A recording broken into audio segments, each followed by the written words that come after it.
नमस्कार स्टूडेंट।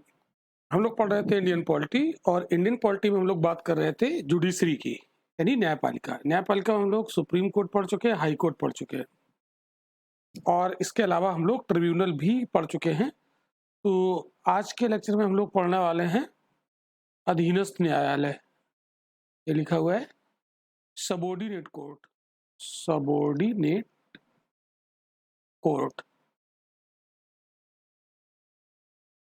तो जो सबॉर्डिनेट कोर्ट होते हैं वो क्या होते हैं, इसको हम लोग यहाँ पर एक जो स्ट्रक्चर हम लोगों ने देखा था उसका, जुडिशरी का, उस स्ट्रक्चर को यहाँ पर हम दोबारा बनाते हैं।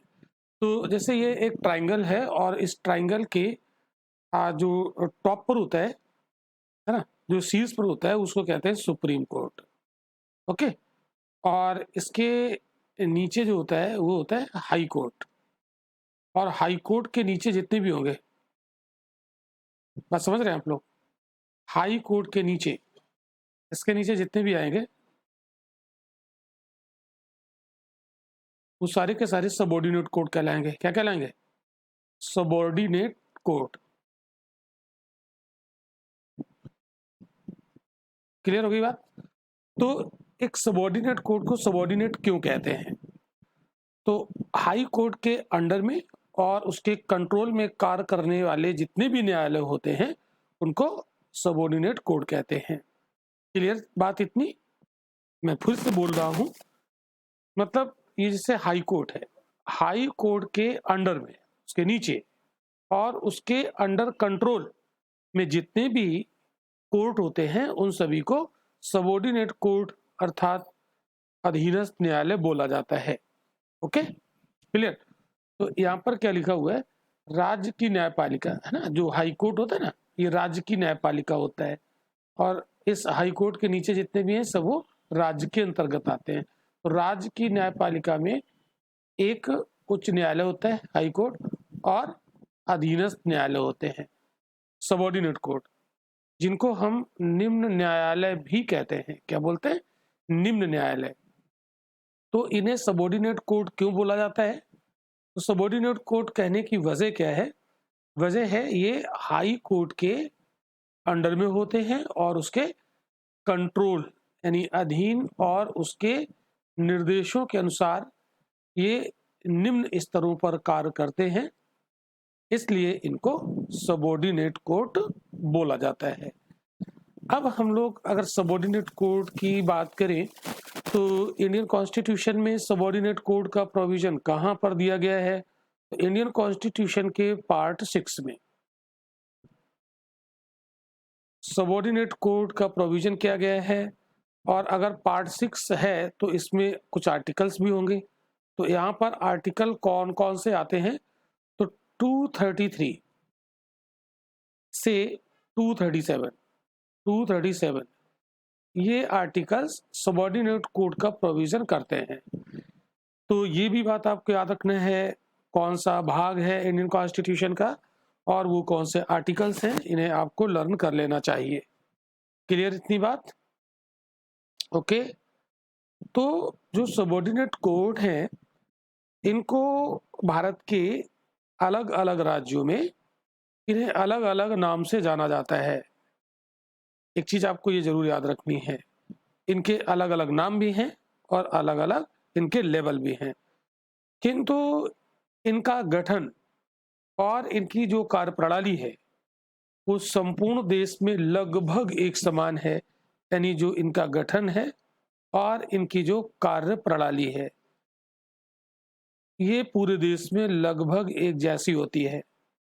तो इसको, ये कुछ बेसिक बातें हमने इनके बारे में बताया है, और इसका पूरा स्ट्रक्चर मैं समझाऊंगा, बस एक बार आप सही से पढ़ लेंगे फिर आप कभी नहीं भूलेंगे।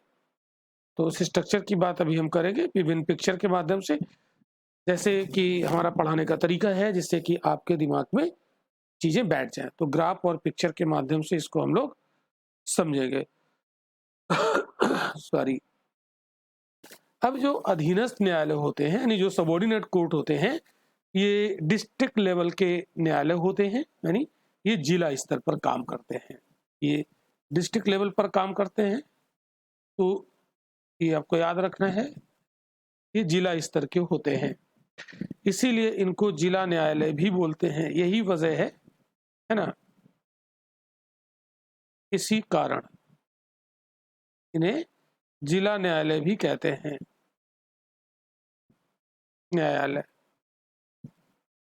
इसको हम लोग डिस्ट्रिक्ट जज यानी डीजे, डिस्ट्रिक्ट जज, तो यहाँ पर जो जज होंगे वो डिस्ट्रिक्ट जज के रूप से मतलब नाम से जाने जाएंगे, और ये जो न्यायालय होंगे उन्हें हम डिस्ट्रिक्ट कोर्ट के नाम से जानते हैं।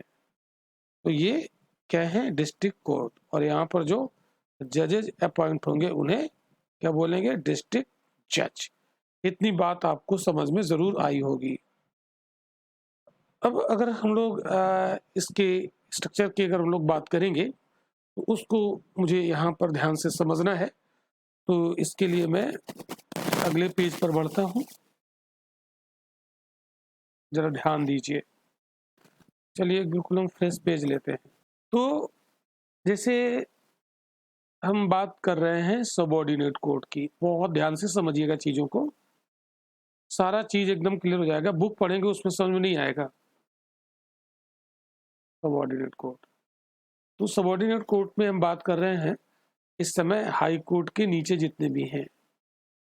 तो सबऑर्डिनेट कोर्ट बेसिकली अभी भी हमने आपको बताया ये जिला स्तर पर होते हैं, ये डिस्ट्रिक्ट लेवल पर होते हैं, इसलिए इनको हम जिला न्यायालय भी कहते हैं। क्या बोलते हैं भाई, जिला जिला न्यायालय।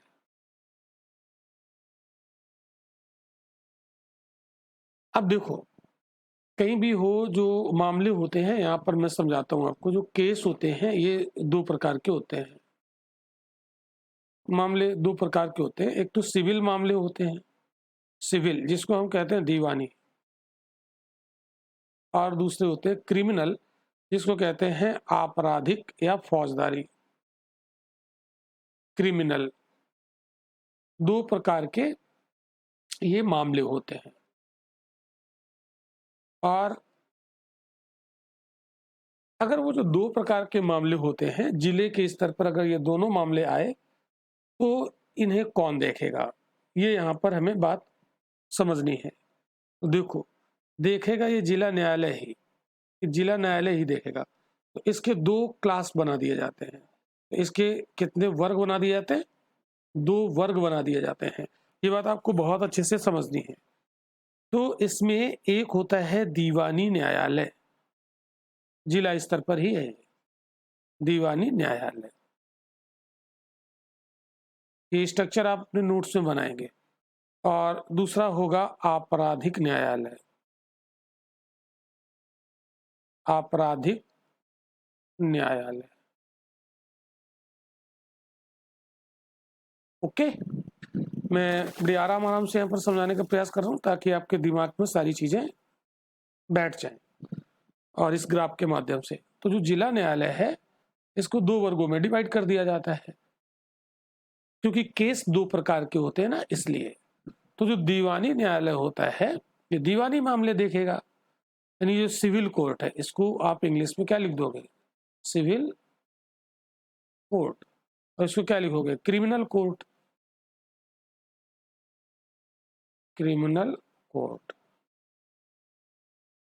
और जो दीवानी न्यायालय है ये सिविल मामले देखेगा, यानी ये दीवानी मामले देखेगा, दीवानी मामले यहां पर आएंगे, और यहां पर आपराधिक मामले आएंगे।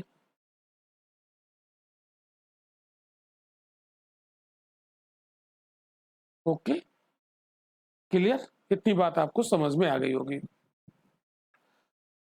अब जो दीवानी मामले होते हैं वो क्या होते हैं, दीवानी मामले एक्चुअल में जैसे हम लोग जनरली बोल देते हैं कि जो प्रॉपर्टी से जुड़े हुए हैं, बात सही है, वो गलत नहीं है, लेकिन इसको और अच्छे से आप अगर जाने तो जो दीवानी मामले होते हैं ना, जैसे मान लीजिए आपकी कोई प्रॉपर्टी है, आपकी कोई भूमि है, और भूमि पर किसी ने कब्जा कर लिया, भूमि पर मान लीजिए किसी थर्ड पर्सन ने इस पर कब्जा कर लिया, और आपको ये भूमि लेनी है।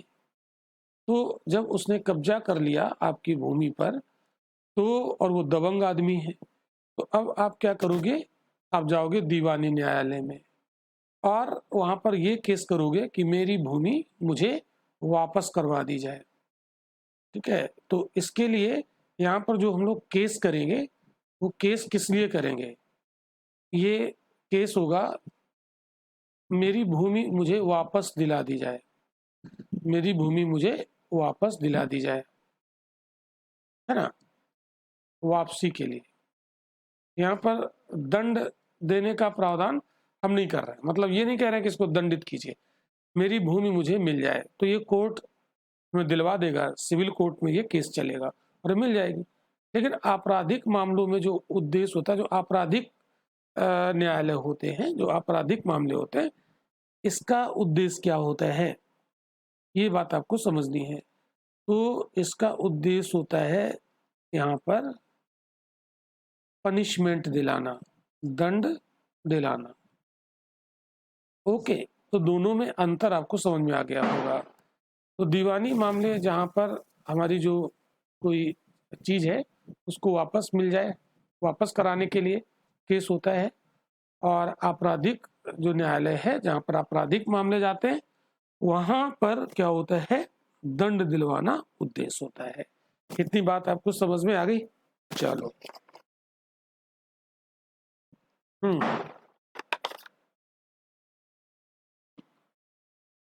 अब हम यहाँ पर पेज चेंज करते हैं, चूंकि इस पेज पर जगह नहीं बची, तो अगले पेज पर आते हैं। इसको ध्यान से आप लोग नोट कर लीजिएगा। अगले पेज पर आते हैं। अब जैसे जो हमने आपको बताया जिला न्यायालय, डिस्ट्रिक्ट कोर्ट, जिला न्यायालय, डिस्ट्रिक्ट कोर्ट। तो डिस्ट्रिक्ट कोर्ट में जो जज बैठेंगे उनको क्या बोलेंगे, यहाँ जो जज होंगे उनको बोलेंगे जिला जज, यानी यहाँ पर होंगे जिला जज, डिस्ट्रिक्ट जज यानी जिला न्यायाधीश, क्या बोलेंगे इसको चलो मैं इसको रब कर देता हूँ, जिला न्यायाधीश लिख देता हूँ, न्यायाधीश। और इसको हम क्या बोलेंगे, डीजे, डिस्ट्रिक्ट जज। अब देखो, ये जो डिस्ट्रिक्ट जज होगा ये दोनों प्रकार के मामले देखेगा। यहाँ बहुत ध्यान से समझना है, कंफ्यूजन सारा यहीं पर होता है। ये दोनों प्रकार के मामले देखेगा, दोनों प्रकार के मामले।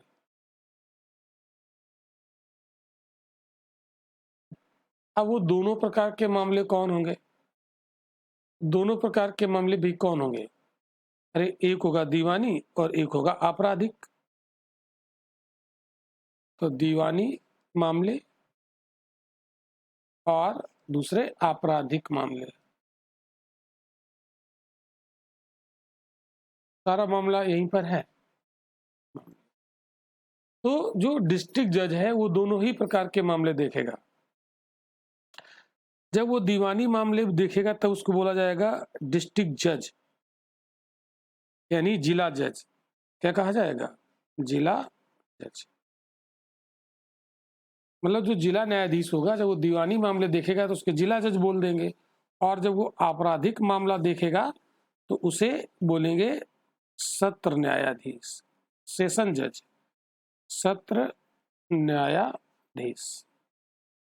इतनी बात समझ में आई? तो जैसे हम कहें ये मामला सत्र न्यायाधीश देख रहा है, इसका मतलब वो क्रिमिनल मामला होगा डिस्ट्रिक्ट लेवल पर।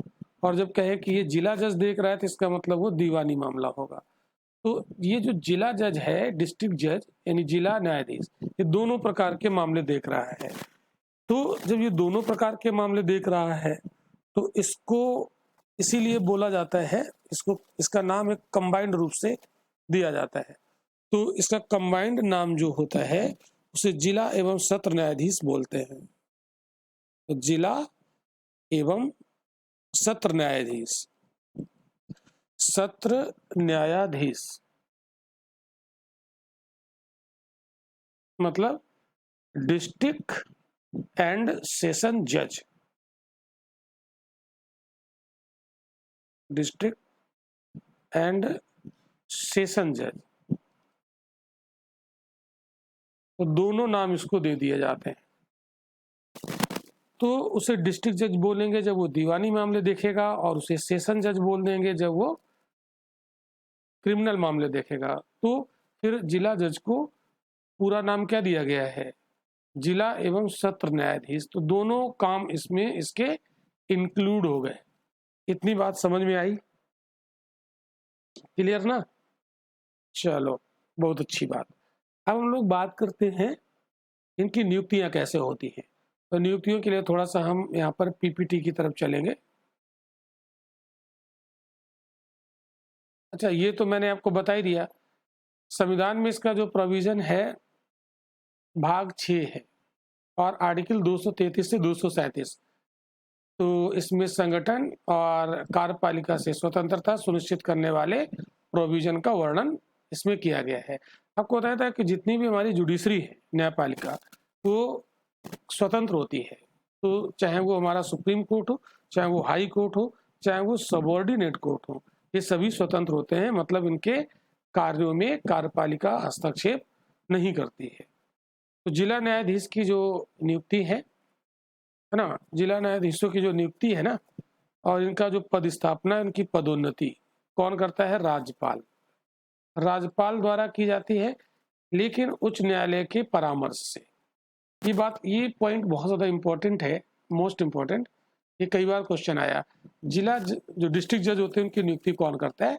राज्यपाल करता है। बट राज्यपाल अपनी मर्जी से नहीं करते हैं, हाई कोर्ट के एडवाइस से किया जाता है। ये बात आपको याद रखनी है। तो यहाँ पर हाई कोर्ट की एडवाइस से, हाई कोर्ट की सलाह से, राज्यपाल सलाह से कौन करेगा? गवर्नर। तो गवर्नर का रोल यहाँ सिर्फ इतना ही है कि अपॉइंट कर रहा है। अगर हाई कोर्ट सलाह नहीं देगा तो ये अपॉइंट नहीं कर पाएंगे। तो हाई कोर्ट जिसकी सलाह देगा उसी को ये गवर्नर डिस्ट्रिक्ट जज के रूप में अपॉइंट करेंगे। ओके, इतनी बात क्लियर? तो यहाँ पर गवर्नर का कोई खास रोल नहीं है। बेसिकली अगर देखा जाए तो हाई कोर्ट की मर्जी ही यहाँ पर चल रही है। और जो गवर्नर होता है वो एग्जीक्यूटिव में आता है, स्टेट की एग्जीक्यूटिव में। आगे हम पढ़ेंगे स्टेट एग्जीक्यूटिव, यूनियन एग्जीक्यूटिव हम पढ़ चुके हैं। तो ये एग्जीक्यूटिव का पार्ट होता है, मतलब एग्जीक्यूटिव के अंतर्गत आता है गवर्नर। तो एग्जीक्यूटिव का रोल सिर्फ इतना ही है कि जिसे हाई कोर्ट कह देगा बस उसी को वो अपॉइंट करेंगे। और इसका मतलब है डिस्ट्रिक्ट जजों के अपॉइंटमेंट में राज्य की कार्यपालिका का कोई विशेष रोल नहीं है। इतनी बात समझ में आ गई? तो जो डिस्ट्रिक्ट जजों की नियुक्ति का प्रावधान है वो इसे स्वतंत्र बनाता है, कार्यपालिका से स्वतंत्र है। क्योंकि डिस्ट्रिक्ट जज को ये परवाह नहीं होती है कि हमें राज्यपाल नियुक्त करेंगे घटाएंगे, कोई रोल ही नहीं है राज्यपाल का। राज्यपाल तो सिर्फ उसे ही डिस्ट्रिक्ट जज के रूप में अपॉइंट कर देंगे जिसे हाई कोर्ट बताए कहेगा। क्लियर? तो गवर्नर अपनी मर्जी से मन चाहे व्यक्ति को डिस्ट्रिक्ट जज के रूप में अपॉइंट नहीं कर सकते हैं। इतनी बात आप जानिए। क्लियर? चलिए आगे अगली स्लाइड भी हम देख लेते हैं। वह व्यक्ति जिसे जिला न्यायाधीश के रूप में नियुक्त किया जाता है उसमें कुछ क्वालिफिकेशन होनी चाहिए। वो क्वालिफिकेशन क्या है? यहाँ पर हम इसको, जैसे यहाँ पर लिखा है, वह केंद्र या राज्य सरकार में किसी सरकारी सेवा में कार्यरत ना हो। इस पॉइंट को अगर हम यहाँ काट दें और इसको हम दूसरे ढंग से समझे तो ज़्यादा सही है। इसको हम कह सकते हैं संघ या राज्य की न्यायिक सेवा में हो। यहाँ पर आप ऐसे से लिखो, संघ या राज्य की न्यायिक सेवा में हो, उसकी जो जुडिशियल सर्विस है न्यायिक सेवा में हो। जैसे हम लोग सुनते हैं पीसीएस जे, ये न्यायिक सेवा में हो गया, राज्य की न्यायिक सेवा में। तो एक तो क्वालिफिकेशन उसकी ये होनी चाहिए। दूसरी क्वालिफिकेशन है उसे कम से कम 7 वर्ष तक, मतलब अधिवक्ता यानी वकील पर उसने काम किया हो, उसको अनुभव हो, और उच्च न्यायालय ने उसकी नियुक्ति की सिफारिश की हो। तो ये 3 बातें आपको याद रखनी है। फिर से रिपीट कर देता हूं, संघ या राज्य की न्यायिक सेवा में हो, और उसे कम से कम 7 वर्ष तक का वकील के रूप में कार्य करने का एक्सपीरियंस हो, और फिर हाई कोर्ट ने उसे नियुक्ति की सिफारिश कर दी हो, तो उस व्यक्ति को कौन, उस राज्य के गवर्नर के द्वारा डिस्ट्रिक्ट जज के रूप में अपॉइंट किया जाएगा। तो अपॉइंटमेंट समझ में आ गया होगा मुझे लगता है। तो इसका मतलब ये हुआ, इसको मैं रब करके दोबारा से तो दूसरे तरीके से समझा देता हूँ। इसका मीनिंग ये हुआ भाई कि जैसे जिला न्यायाधीशों की नियुक्ति के 2 तरीके हो गए मान लो यहाँ पर। इसका मतलब है डिस्ट्रिक्ट जजेस की नियुक्ति के 2 तरीके हैं कि आप यहाँ पर देखोगे 2 तरीके। कौन कौन से 2 तरीके? तो तरीका नंबर 1 और तरीका नंबर 2। तो तरीका नंबर 1 क्या है? सेवारत व्यक्तियों में से नियुक्ति हो जाएगी। सेवारत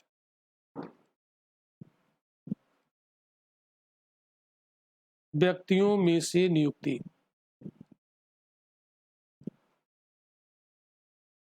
क्लियर?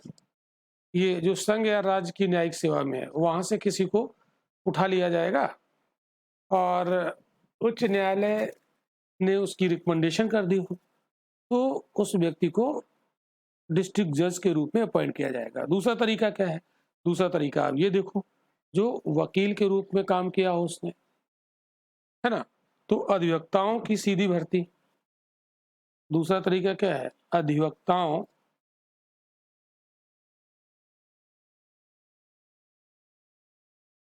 की सीधी भर्ती।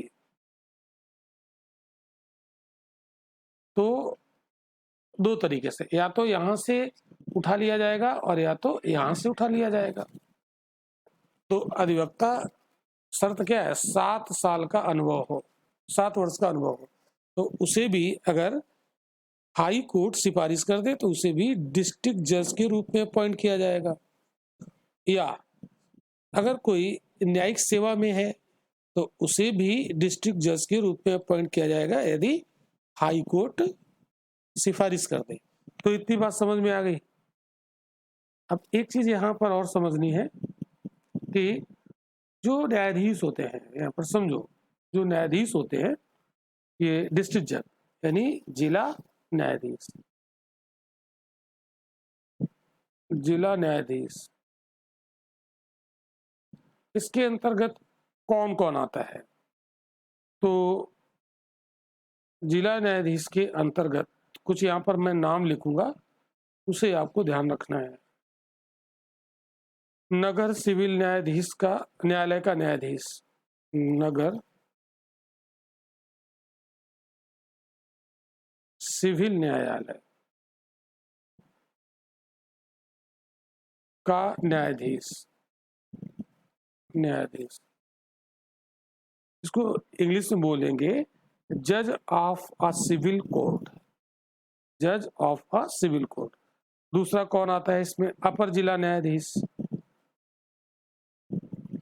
अपर जिला न्यायाधीश। ये बात आपको बहुत ध्यान समझनी, मतलब जो डिस्ट्रिक्ट जज होता है उसमें कोई एक नहीं है। ये नगर सिविल न्यायालय का न्यायाधीश भी हो जाएगा, इसमें आते हैं, इनको भी डिस्ट्रिक्ट जज ही बोलेंगे। अपर जिला न्यायाधीश, इसको भी डिस्ट्रिक्ट जज की ही के उसमें रखेंगे। ठीक है, देखिए संयुक्त जिला न्यायाधीश, संयुक्त जिला न्यायाधीश, ये कुछ मैं नाम लिख रहा हूं ताकि आपको कंफ्यूजन ना हो। तो संयुक्त जिला न्यायाधीश को ज्वाइंट डिस्ट्रिक्ट जज बोलते हैं, ज्वाइंट डिस्ट्रिक्ट जज। और जो अपर जिला न्यायाधीश है उसको एडिशनल डिस्ट्रिक्ट जज बोलते हैं, एडिशनल डिस्ट्रिक्ट जज। चौथा सहायक जिला न्यायाधीश, सहायक जिला न्यायाधीश।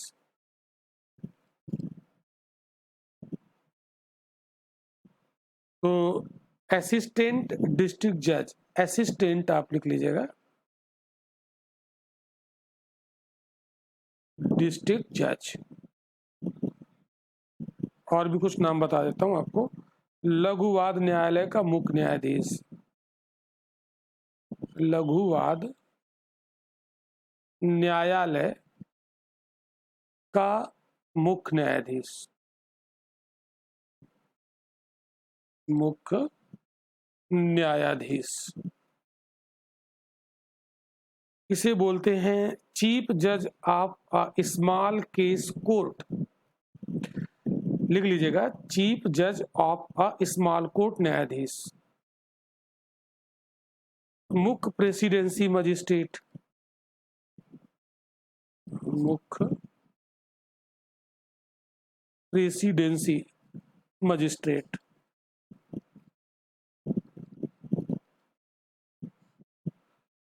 इन्हें कहते हैं चीफ प्रेसिडेंसी मजिस्ट्रेट। नेक्स्ट इसमें आएंगे अपर मुख्य प्रेसिडेंसी मजिस्ट्रेट, अपर मुख्य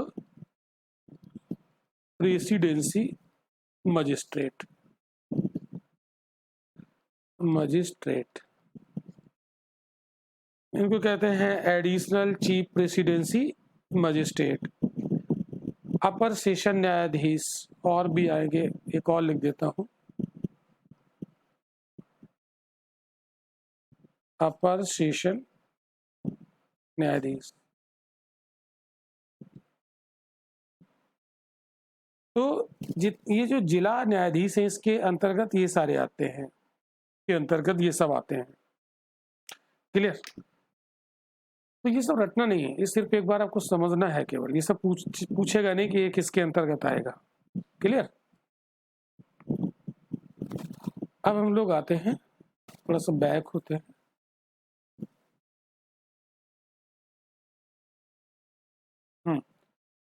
तो जिला न्यायाधीश जो होते हैं इनका अगर हम लोग बात करें, इनका जो अधिकारिता है, अगर इनकी हम ज्यूरिसडिक्शन की बात करें, अधिकारिता, ज्यूरिसडिक्शन, ये किसकी? जिला न्यायाधीश की। यहाँ पर डिस्ट्रिक्ट जज की अधिकारिता, सॉरी, अधिकारिता की बात मैं करने जा रहा हूं।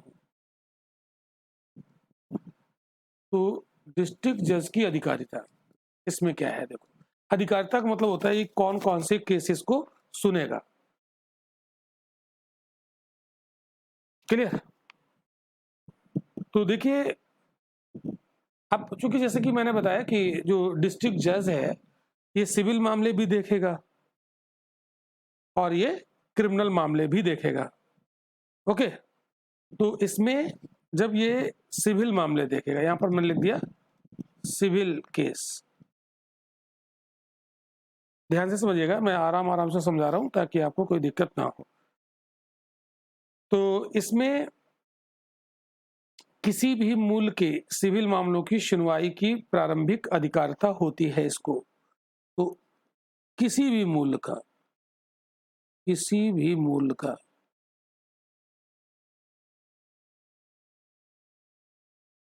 सिविल मामलों की, सिविल मामलों की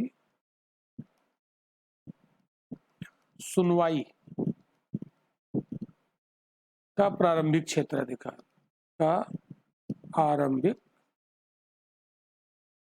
क्षेत्राधिकार। क्लियर? मतलब वो केस कितना भी, मतलब कितने भी पैसे का हो, मतलब उसमें प्रॉपर्टी से जुड़ा हुआ है अगर, तो उसमें ऐसी कोई सीमा नहीं है, उसमें कितना भी बड़ी प्रॉपर्टी हो, हम सीधे कहाँ चले जाएंगे? डिस्ट्रिक्ट जज के पास। ओके, और इसको अपीली क्षेत्राधिकार भी है, अपीली क्षेत्राधिकार। ये तो प्रारंभिक हो गया, और अपीली क्षेत्राधिकार। अच्छा, प्रारंभिक क्या होता है मैं पढ़ा चुका हूं जब सुप्रीम कोर्ट पढ़ाया था। ऐसा इसका मतलब होता है कि कोई केस सीधे वहीं पर जाए, और यहाँ पर अपीली क्षेत्राधिकार भी होता है सिविल केस में, और वो होता है 5 लाख रुपए तक का। अगर कोई 5 लाख रुपए तक का केस है तो उसकी अपील हो जाएगी। तो जैसे हमने देखा सुप्रीम कोर्ट, उसके नीचे हाई कोर्ट और इसके नीचे सबऑर्डिनेट कोर्ट।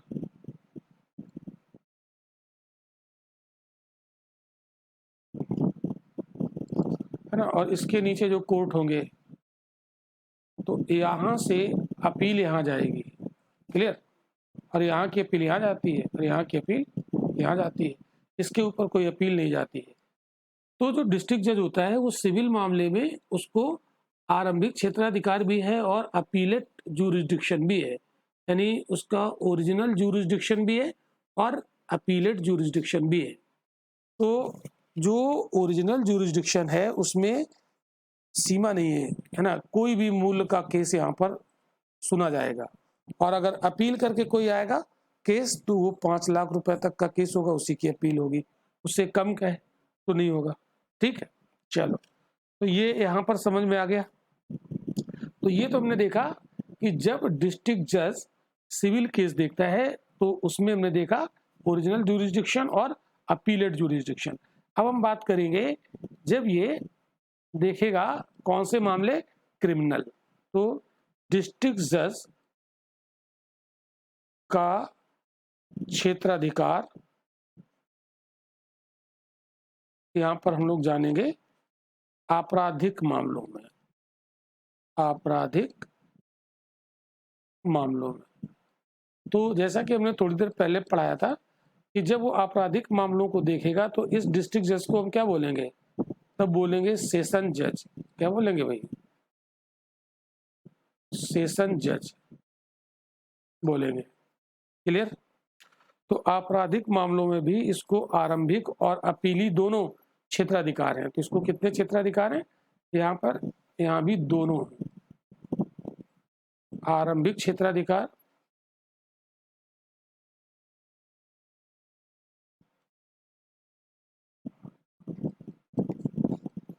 क्षेत्राधिकार और अपीली क्षेत्राधिकार दोनों है। क्लियर बात? समझ में आ रहा है? ओके, तो दोनों है। क्लियर? अब यहाँ पर एक चीज जो समझनी है वो बहुत इंपॉर्टेंट है। अब यहाँ पर ये लग रहा होगा कि जो सेशन जज होता है ये आपराधिक मामले देखता है, और आपराधिक मामलों में क्या होता है, आपराधिक मामलों का उद्देश्य क्या होता है? उद्देश्य क्या होता है? दंड देना, पनिशमेंट देना। ये तो अब यहाँ पर मुद्दा ये उठता है, क्या जो अधीनस्थ न्यायालय होता है, जो सेशन जज होता है, क्या किसी को मृत्यु दंड दे सकता है? तो बिल्कुल दे सकता है। तो दंड में ये मृत्युदंड भी दे सकता है। तो सेशन जज किसी अपराधी को मृत्युदंड दे सकता है, मृत्युदंड दे सकता है। तो आपके दिमाग में ये बात नहीं आनी चाहिए कि मृत्युदंड केवल सुप्रीम कोर्ट या हाई कोर्ट ही देते हैं। ये सेशन जज भी दे सकता है, सेशन कोर्ट भी दे सकता है। हाँ, लेकिन इसकी एक शर्त है। तो शर्त क्या है वो जरूर जानना है। शर्त इसकी यहाँ पर यह है कि उच्च न्यायालय द्वारा पुष्टि की जाने पर ही मृत्युदंड देगा। क्लियर? तो उसके द्वारा, यानी जो डिस्ट्रिक्ट यानी जो सेशन जज है, तो सेशन जज के द्वारा जो मृत्युदंड दिया जाता है उसकी पुष्टि हाई कोर्ट के द्वारा करना आवश्यक होता है। यानी हाई कोर्ट की पुष्टि, पुष्टि मतलब होता है कंफर्मेशन, की पुष्टि जरूरी है, पुष्टि जरूरी है। ये बात आपको यहाँ पर जानना है। तो ये मृत्युदंड दे सकता है, लेकिन क्या ये मृत्युदंड फाइनल होगा? तो नहीं। इसके द्वारा दिए गए मृत्युदंड की अपील भी तो हो जाएगी ऊपर के न्यायालयों में। क्लियर होगी बात? चलो,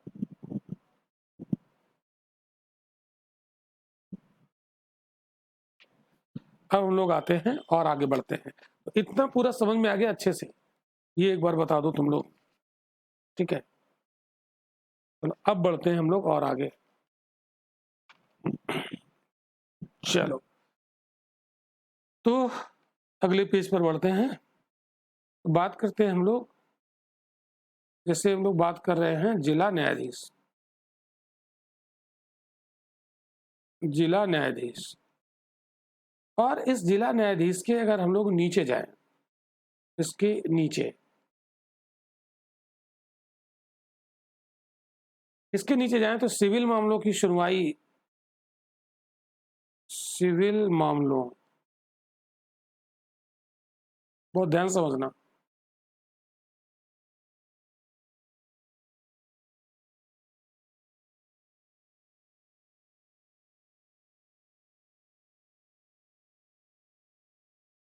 के लिए,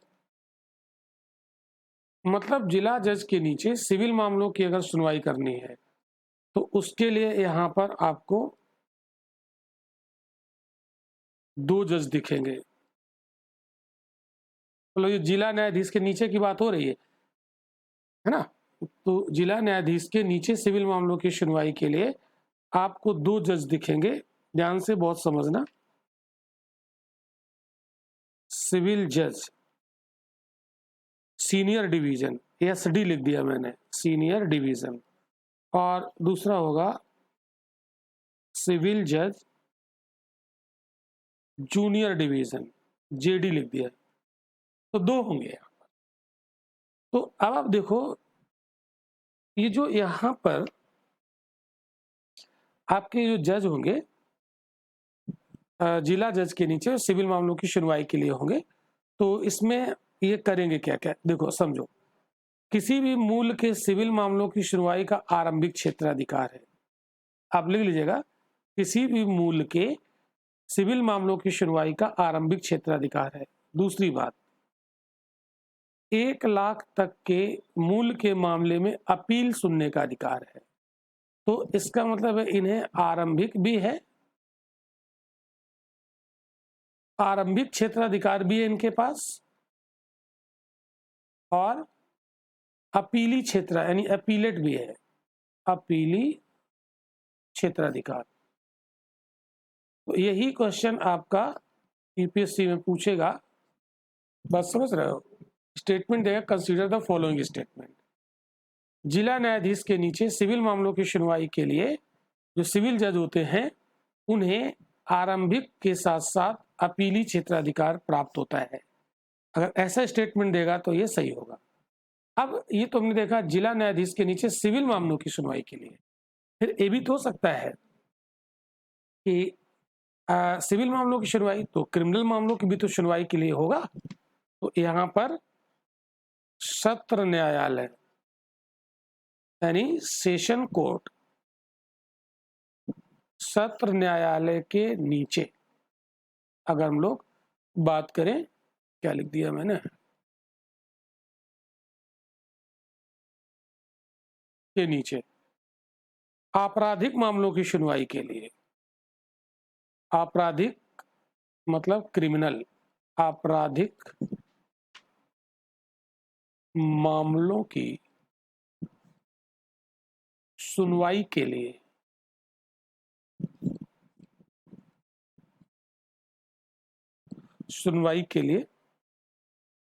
मुख्य न्यायिक मजिस्ट्रेट होता है। मुख्य न्यायिक मजिस्ट्रेट, ये स्ट्रक्चर ही समझ रहे हैं, यही कंफ्यूज करते हैं। चीफ जुडिशियल मजिस्ट्रेट, तो ये 2 कैटेगरी के होंगे। ये डिस्ट्रिक्ट जज के नीचे के क्रिमिनल मामलों की बात हो रही है। तो डिस्ट्रिक्ट जज जब क्रिमिनल मामले सुनता है तो उसको सेशन जज बोल देते हैं। तो उसके नीचे अगर कोई क्रिमिनल मामला आता है तो उसकी सुनवाई कौन करेगा, मुख्य न्यायिक मजिस्ट्रेट। तो इसकी 2 कैटेगरी होगी, एक होगा न्यायिक मजिस्ट्रेट फर्स्ट कैटेगरी, न्यायिक मजिस्ट्रेट प्रथम श्रेणी। ये तो मुख्य न्यायिक मजिस्ट्रेट तो मुख्य है ही, फिर इसमें 2 और आ जाते हैं, न्यायिक मजिस्ट्रेट प्रथम श्रेणी और एक होता है न्यायिक मजिस्ट्रेट द्वितीय श्रेणी।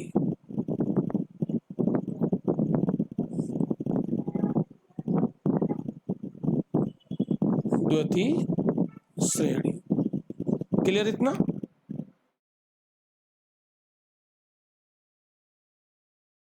ये अब यहाँ पर ये जो आपराधिक मामले जो देखेंगे, इसको भी यहाँ पर हमें देख लेना है, थोड़ा सा समझ लेना है। तो अब यहाँ पर देखो, जो मुख्य न्यायिक मजिस्ट्रेट का जो न्यायालय होता है, मुख्य न्यायिक मजिस्ट्रेट, इसकी बात कर रहा हूँ। देखो, मुख्य न्यायिक मजिस्ट्रेट का न्यायालय चूंकि ये क्रिमिनल मामलों को देखता है, इसलिए दंड देगा। तो ये 7 वर्ष तक का कारावास की सजा दे सकता है। ये जो न्यायालय होता है, किसी अपराधी को 7 वर्ष तक के कारावास की सजा दे सकता है। कारावास की सजा, ठीक है। तो अगर ये पूछा जाए मुख्य न्यायिक मजिस्ट्रेट का जो न्यायालय होता है, वो किसी अपराधी को कितने साल तक की सजा दे सकता है? 7 वर्ष तक के कारावास की सजा दे सकता है, और साथ में जुर्माना यानी पेनाल्टी की सजा भी, मतलब पेनाल्टी का दंड भी दे सकता है। लेकिन ये मृत्यु दंड यहाँ पर नहीं देगा। दूसरा, जो ये प्रथम श्रेणी वाला है, ये 3 वर्ष तक के कारावास की सजा दे सकता है। 3 वर्ष तक के कारावास की सजा सुना सकता है। क्लियर इतनी बात? और ये अर्थदंड भी दे सकता है, यहाँ पर लिख दीजिएगा, सजा और अर्थदंड भी दे सकता है। अर्थदंड मतलब पेनाल्टी, यानी 10,000 रुपए का जुर्माना लगा सकता है। और जो द्वितीय श्रेणी होता है, न्यायिक मजिस्ट्रेट द्वितीय श्रेणी, ये 1 वर्ष तक के कारावास की सजा दे सकता है। 1 वर्ष तक के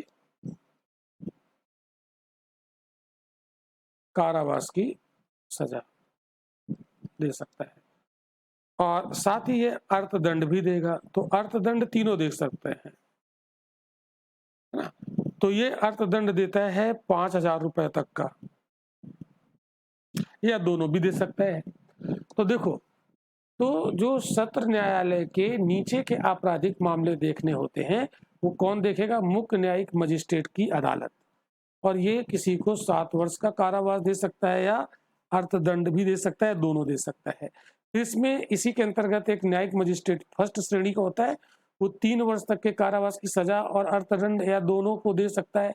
इसी प्रकार न्यायिक मजिस्ट्रेट द्वितीय श्रेणी, ये 1 वर्ष के कारावास तक की सजा या अर्थदंड या दोनों दे सकता है। ये स्ट्रक्चर आपको याद रहना चाहिए, अच्छे से इसको देखिएगा। अब हम लोग एक चीज और आपको समझाते हैं। एक चीज यहाँ पर जो हमें समझानी है वो ये है कि जैसे जो जिला न्यायाधीश है ना, वो ध्यान समझिएगा इस चीज को। जिला न्यायाधीश के नीचे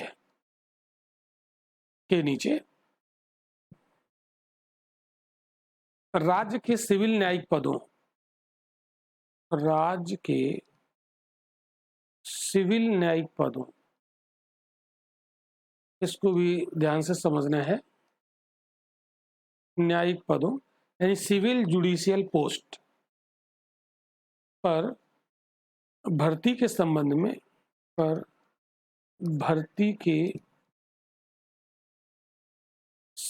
में,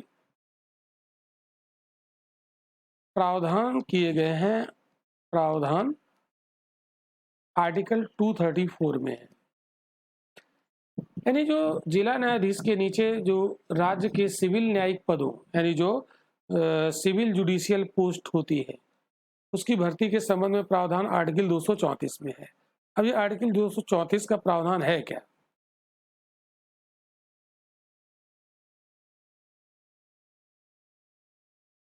हाँ, चला गया भाई। हाँ, तो इसका प्रावधान है क्या? तो इस संबंध में प्रावधान किया गया है कि जिला न्यायाधीशों से भिन्न, मतलब जिला न्यायाधीशों से अलग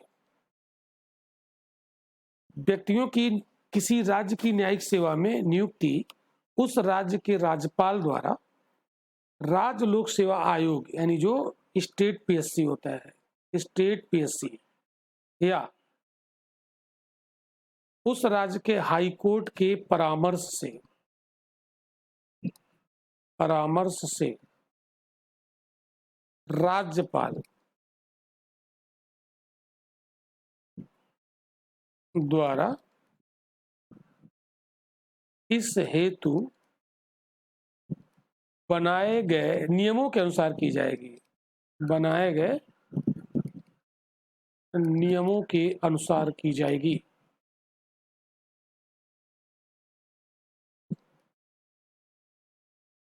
ये बात यहां पर देखनी।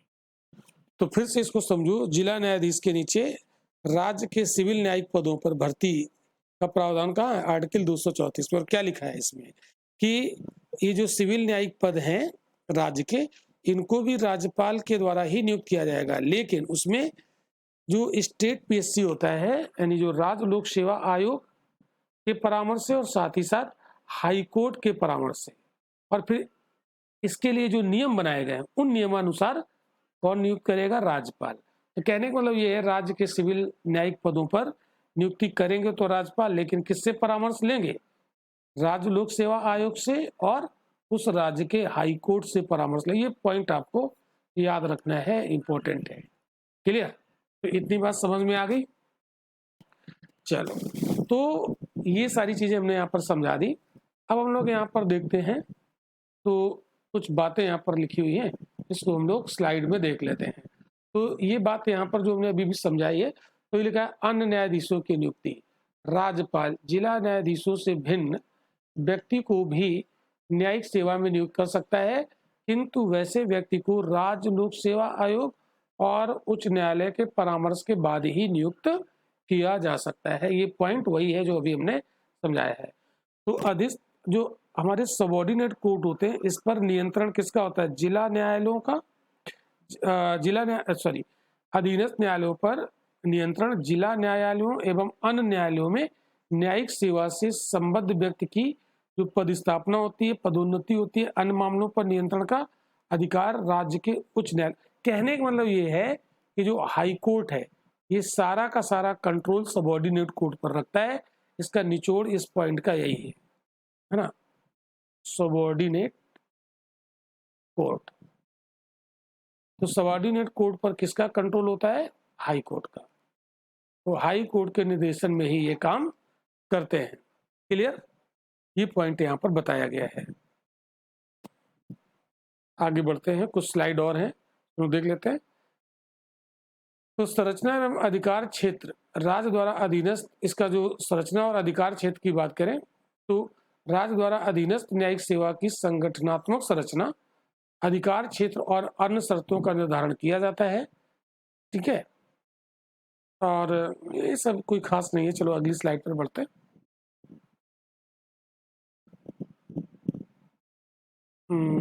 हाँ, ये पॉइंट यहाँ पर इंपॉर्टेंट है। जिला न्यायाधीश के पास न्यायिक और प्रशासनिक दोनों प्रकार की शक्तियां। ये पॉइंट आप याद रखिएगा। ये आपका UPSC consider the following statement में बना सकता है। उसके पास जिले के अन्य सभी अधीनस्थ न्यायालयों का निरीक्षण करने की भी शक्ति होती है। तो जो डिस्ट्रिक्ट जज होता है, जो डिस्ट्रिक्ट कोर्ट होता है, उसके नीचे जितने भी न्यायालय होते हैं उसके सुपरविजन की पावर होती है। ठीक है, तो उसके फैसले के विरुद्ध उच्च न्यायालय में अपील की जा सकती है। यानी अब हाई कोर्ट के नीचे कौन होता है? Subordinate court. तो सबॉर्डिनेट कोर्ट ने कोई फैसला सुनाया तो इसकी अपील हाई कोर्ट में होगी। तो इसके फैसले के विरुद्ध कहां पर अपील होगी? हाई कोर्ट में। जिला न्यायाधीश को किसी अपराधी को उम्र कैद से लेकर मृत्यु दंड देने का अधिकार है। ये तो मैंने समझाया था अभी। हाँ, लेकिन उसमें हाई कोर्ट की स्वीकृति जरूरी है। तो हालांकि उसके द्वारा दिए गए मृत्यु दंड पर तभी अमल किया जाता है जब राज्य का उच्च न्यायालय उसका अनुमोदन कर दे। ठीक है, जब वो सहमति दे दे। तो ये सारी बातें जो यहाँ पर लिखी हैं, ये सारी हमने समझा दी स्ट्रक्चर के माध्यम से, ग्राफ के माध्यम से। उसको आप लोग देख लीजिएगा। ठीक है, ये 3 वर्ष तक का कारावास, ये सब समझा दिया है। ओके,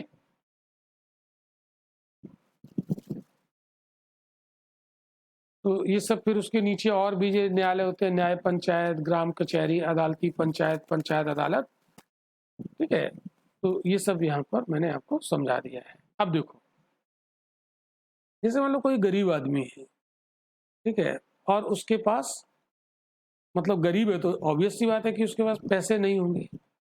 जब पैसे नहीं है तो उसको न्याय कैसे मिलेगा? न्याय कैसे मिलेगा? वो तो मर ही जाएगा। नहीं, तो इसके लिए क्या बनाया गया? नालसा, राष्ट्रीय कानूनी सेवा प्राधिकरण, नेशनल लीगल सर्विस अथॉरिटी का गठन किया गया है। तो इसका गठन किया गया है कानूनी सेवाएं प्राधिकरण अधिनियम 1987 के अंतर्गत। कानूनी सेवाएं लीगल सर्विस अथॉरिटी एक्ट 1987 के तहत क्या बनाया गया? नालसा। याद रखिएगा, इंपॉर्टेंट है। तो नालसा का गठन किस एक्ट के तहत किया गया? तो कानूनी सेवाएं प्राधिकरण अधिनियम 1987 के तहत। ये नालसा क्या करता है? ये यही गरीब लोगों की मदद करेगा न्याय दिलाने में। तो आगे लिखा है, मुफ्त या निःशुल्क कानूनी सेवाओं में तो जो सरकारी वकील इनको दिया जाएगा नालसा के तहत। क्लियर? तो नेशनल लीगल सर्विस एडवाइजर इनको मिलेगा। तो ये निःशुल्क कानूनी सेवाएं किनको किनको दी जाएंगी? तो इसमें किनको किनको दी जाएंगी और किस किस टाइप की दी जाएंगी? तो देखो, इनसे अदालत की जो फीस है वो नहीं ली जाएगी, प्रोसेसिंग फीस नहीं ली जाएगी, और भी जो बहुत सारे शुल्क होते हैं वो नहीं लिए जाएंगे। क्लियर? कानूनी कार्रवाइयों में वकीलों की सेवाएं इनको दी जाएंगी, उसकी कोई फीस नहीं ली जाएगी नालसा के तहत। क्लियर ना? नालसा जो बना है उसके तहत ये फैसिलिटीज उपलब्ध कराई जाती है। कानूनी कार्रवाइयों से संबंधित आदेशों को प्रभावित प्रतियां और अन्य दस्तावेज, जो भी उनमें कानूनी कार्रवाई के लिए जो भी दस्तावेज वगैरह जरूरत पड़ती है वो इनको फ्री में दिए जाते हैं, क्योंकि इनके पास दस्तावेज जुटाने के लिए पैसे नहीं होंगे। फिर अपील, पेपर बुक आदि की तैयारी, जिसमें दस्तावेजों का मुद्रण और अनुवाद भी शामिल, ये सब फ्री दिया जाएगा। और देखो, मुफ्त कानूनी सहायता के लिए कौन कौन से व्यक्ति इसके लिए आहर होते हैं? लोग कौन कौन से व्यक्ति, पहले जो मुफ्त कानूनी सहायता दी जाती है राज्य की तरफ से, उसके लिए क्या क्वालिफिकेशन होनी चाहिए? तो इसमें महिलाओं और बच्चों को ये उपलब्ध होगी, एससी और एसटी के जो लोग होंगे उनको दी जाएगी, इंडस्ट्रियल वर्कर होंगे उनको ये नालसा के तहत उन्हें मुफ्त लीगल सर्विस एडवाइजर उपलब्ध कराया जाएगा। क्लियर? सामूहिक विपदा आ गई, हिंसा आ गई, बाढ़, सूखा, भूकंप, औद्योगिक आपदा आदि के शिकार व्यक्तियों को इसकी फैसिलिटी मिलेगी। और जो हैंडीकैप्ड लोग हैं, फिजिकली चैलेंज, दिव्यांग व्यक्ति, उनको भी दी जाएगी। और हिरासत में लिए गए व्यक्ति, जैसे किसी को कस्टडी में ले लिया गया, तो उसको भी ये नेशनल लीगल सर्विस एडवाइजर उपलब्ध कराया जाएगा। तो नेशनल लीगल सर्विस एडवाइजर में क्या क्या सुविधाएं दी जाती हैं? एक सरकारी वकील दिया जाता है, उसकी कोई फीस नहीं ली जाती है। वे व्यक्ति जिनकी वार्षिक आय 1 लाख रुपए से अधिक नहीं है, मतलब लगभग 8,000 रुपये महीने अगर कोई कमा रहा है, तो वो इस नालसा के तहत उसे सर्विस मिल जाएगी। फ्री लीगल एडवाइजर उन्हें मिलेगा। सर्वोच्च न्यायालय में कानूनी सहायता के लिए ये सीमा, अगर सर्वोच्च न्यायालय में इस तरह की कानूनी सहायता दी जाएगी तो फिर वहां पर 1,25,000 का जो मतलब इनकम है वो देखी जाती है। क्लियर?